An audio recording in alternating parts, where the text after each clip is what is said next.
అందరికీ నమస్కారం అండి. నేను Kancharapalem fifth round police station old age junction ఉంది కదా, అక్కడి నుంచి వచ్చానండి.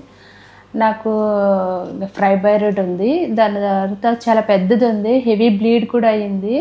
ఇలా అపోలో హాస్పిటల్లోని శ్రీదేవి మేడం గారు బాగా చూస్తారంటే కన్సల్ట్ చేసాము. ఆమె వెంటనే యాక్షన్ తీసుకొని నెక్స్ట్ నాకు చాలా సీరియస్ కూడా అయిపోయిందండి. అడ్మిట్ అయిన తర్వాత ల్యాప్రోస్కోపీ ఆపరేషన్ చేయాలి అన్నారు. చేసిన తర్వాత నాకు 24 అవర్స్లో రికవర్ అయ్యాను. చాలా శ్రీదేవి మేడం గారు చాలా బాగా చేశారండి. తొందరగా కూడా నాకు రికవర్ అయ్యాను. బాగా రిలాక్స్ కూడా అనిపించింది. 2 డేస్లో నాకు బాగా నార్మల్ అయిపోయినట్టు అయింది. మేడం పేరు రాజేశ్వరి గారు. మేడం ఎందుకంటే ఎక్కువ బ్లీడింగ్ అయిపోతుంది పీరియడ్స్ అప్పుడు అని చెప్పి బయట స్కానింగ్ అది చేసుకుంటే ఏంటంటే చాలా పెద్ద ఫైబ్రాయిడ్ ఉంది, అంటే 20 వీక్స్ సైజ్ ఫైబ్రాయిడ్ ఉంది అని తెలిసింది.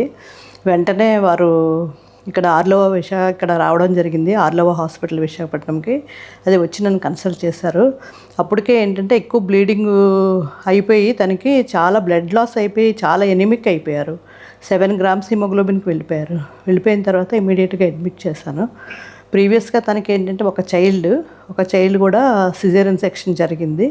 ఆ పోస్ట్ సిజేరియన్ అయినా సరే మేడంకి ఎలా అయినా సరే ల్యాప్రోస్కోపీలోనే చేయాలి, ఎందుకంటే ఫాస్ట్ రికవరీ ఉంటుంది అని చెప్పి ముందుగా ఒక యూనిట్ బ్లడ్ ట్రాన్స్ఫ్యూషన్ ఇచ్చి తనకి ల్యాప్రోస్కోపిక్ సర్జరీ చేసి అది ఆ ఫైబ్రాయిడ్ని కూడా తీయడము మార్సలేషన్ అని ఒక పద్ధతి ఉంటుంది. చిన్న పీస్ మిల్లో వేరే మెషిన్ ఉంటుంది, దాంట్లో తీసేస్తాము.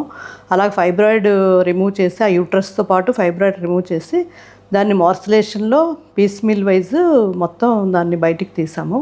అంటే సూచర్స్ 5 mm ల్యాప్రోస్కోపీతో చేసాము. అందుకని ఏంటంటే సూచర్స్ కూడా అసలు ఏమీ లేవు.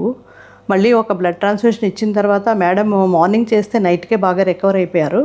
నెక్స్ట్ డే మార్నింగ్కి ఫ్రీగా నడిచారు. అంత బాగుంది, ఇప్పుడు కంప్లీట్గా రికవర్ అయిపోయారు. 48 అవర్స్లో మేము డిశ్చార్జ్ కూడా చేసేస్తున్నాము. అది madam recovered very well. Really I'm also very happy. Thank you Apollo hospital.